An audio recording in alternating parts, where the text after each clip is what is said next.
रामलीला के 9वें दिवस में लक्ष्मण शक्ति और कुंभकर्ण वध की लीला का हुआ मंचन। जानिए पूरी खबर हमारी इस खास रिपोर्ट में।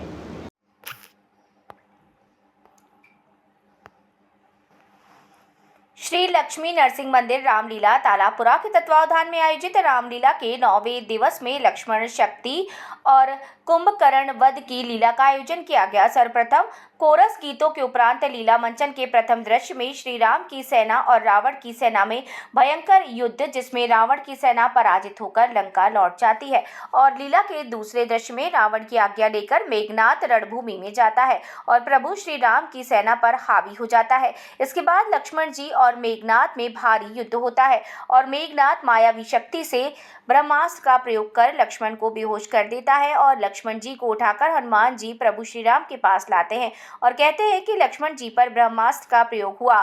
तब विभीषण जी कहते हैं लंका में सुसेन वैद्य जी रहते हैं। हनुमान जी सुसेन वैद्य को लंका से कुटिया सहित उठा लाते हैं। सुसेन वैद्य जी बताते हैं कि अगर हनुमान जी सूर्य निकलने के पहले संजीवनी बूटी लेकर आ जाए तो लक्ष्मण के प्राण बच सकते हैं।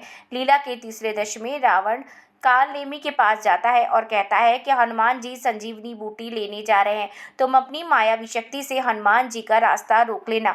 परंतु मगरी के द्वारा हनुमान जी को ज्ञात होता है जो साधु के वेश में आप का गुरु बना बैठा है वो राक्षस कालनेमी है। हनुमान जी कालनेमी को मारकर संजीवनी बूटी द्रोणागिरी पर्वत पर जाते हैं। संजीवनी बूटी समझ न आने पर हनुमान जी द्रोणागिरी पर्वत पर उठा लाए, मगर रास्ते में अयोध्या नगरी पड़ती है। तभी भरत जी आकाश में देखते हैं कि कोई अयोध्या पर आक्रमण करने वाला है, तो भरत जी कमान से तीर छोड़ते हैं और हनुमान जी को तीर पैर में जाकर लगता है, जिससे वो घायल हो जाते हैं और धरती पर आते ही वो श्री राम कहते हैं।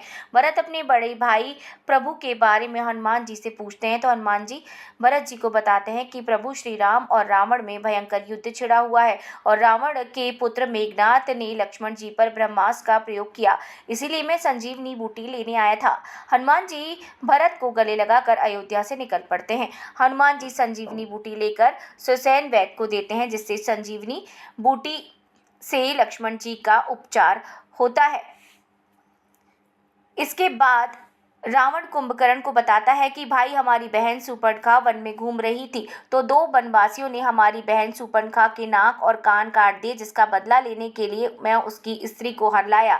इस समय वनवासी वो वानर सहित हमारी लंका में घुस आया। वानर सेना और राक्षस सेना में युद्ध चल रहा है।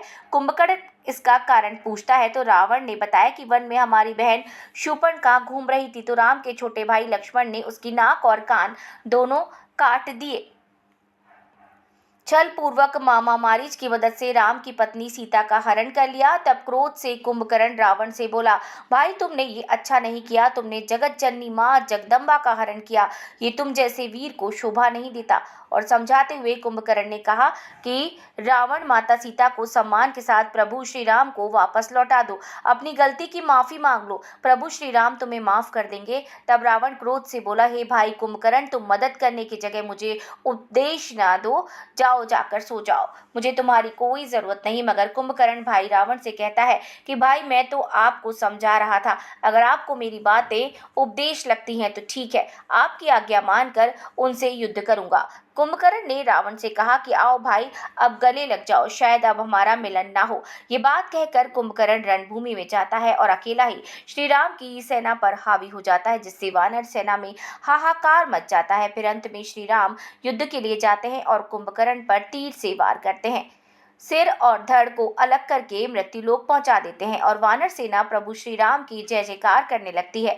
यहीं पर लीला को विराम दिया जाता है। कार्यक्रम के उपरांत आयोजक महंत गंगादास जी महाराज, राजीव बबेले, सप्पू, एडवोकेट प्रभाकर शर्मा, मीडिया प्रभारी पंकज कुमार रायकवार, पत्रकार ललितपुर से N24 लाइव के लिए ब्यूरो चीफ पुरुषोत्तम उर्फ परशु कुशवाहा के साथ सिटी रिपोर्टर अखिलेश राठौर।